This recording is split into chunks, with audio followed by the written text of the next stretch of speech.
morning students, welcome to my online tutorial Keys for Standard 7, subject English Literature, chapter 2, topic one child, one teacher, one book, one pen, part 8, lecture number 46. Dear students, please take page number 20. Question answer कुछ रह गया है, उसको करेंगे. ये question है, why does Malala father spend a lot of time going to conferences on education? D का पहला answer, Malala's father spent a lot of time going to conferences on education as he was protesting the rights of women. तो answer फिर देख लीजिए, Malala's father spends a lot of time going to conferences on education as he was protesting the rights of women. महिलाओं के जो अधिकार थे उसको प्रोटेस्ट कर रहे थे, इसीलिए वो मलाला के फादर बराबर सम्मेलन के लिए बाहर जाते थे. ओके, सेकेंड आइए देखिए, why did Malala's father think he was lucky? क्यों मलाला के पिता सोचते हैं कि वो लकी थे? Question number 2 answer, he thought that he was lucky as he was best known because of his daughter's name.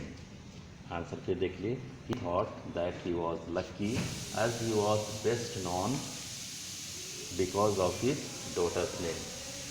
वो अपने को लकी मानते थे क्योंकि वो अपने बेटी के कारण जाने जाते थे. थर्ड आइए, what is the cause Malala wants to devote her life to? Number 3, she wants to devote her life on raise her voice for the rights of girls education. Even she and her family was threatened by the Taliban. फिर से देखिए, she wants to devote her life on raise her voice for the rights of girls education. Even she and her family was threatened by the Taliban. वो अपना पूरी ज़िंदगी spend करना चाहती थी, बिताना चाहती थी, आवाज़ उठाकर लड़कियों की जो अधिकार थे एजुकेशन को लेकर उसको, और इसके लिए तालिबान ने उसको और उसके फैमिली को कई बार धमकियां भी दी थी. फिर भी वो कहती है कि मैं पूरा ज़िंदगी समर्पित करना चाहूँगी लड़कियों के अधिकार जो एजुकेशन से समर्पित है वो करते हुए.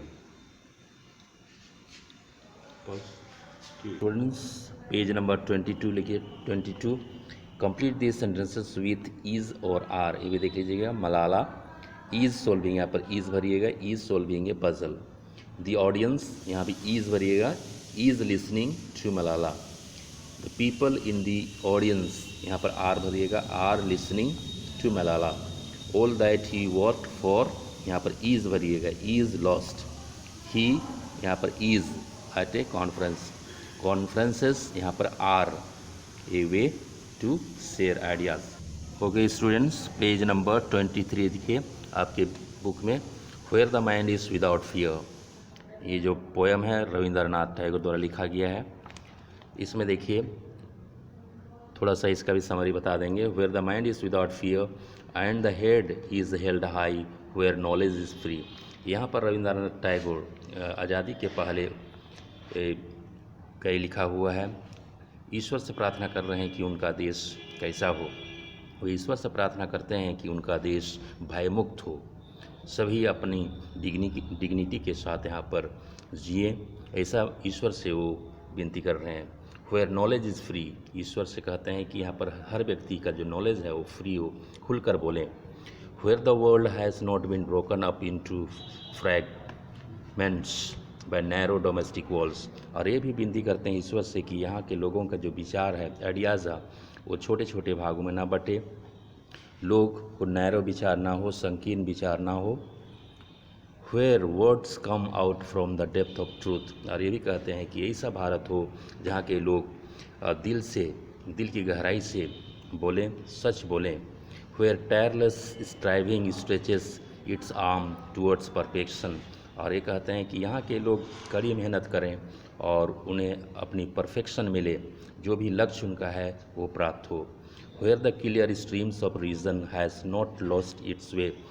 और यहाँ पर ये कहते हैं कि लोगों का जो विचार हो वो बेस्ड ऑन रीज़न होना चाहिए, रीज़न पर आधारित होना चाहिए और सुपरस्टिशन पर आधारित नहीं होना चाहिए।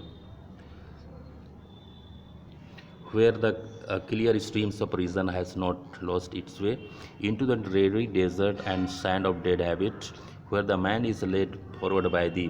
और ये भी प्रार्थना करते हैं ईश्वर से कि यहाँ के लोगों का जो माइंड है उसको आप गाइड करें into ever widening thought and action. यहाँ के लोगों का, भारत देश के हर नागरिक का जो विचार हो वाइड हो, विस्तृत हो, into that heaven of freedom my father let my country awake. और ये प्रार्थना करते हैं कि यहाँ के हर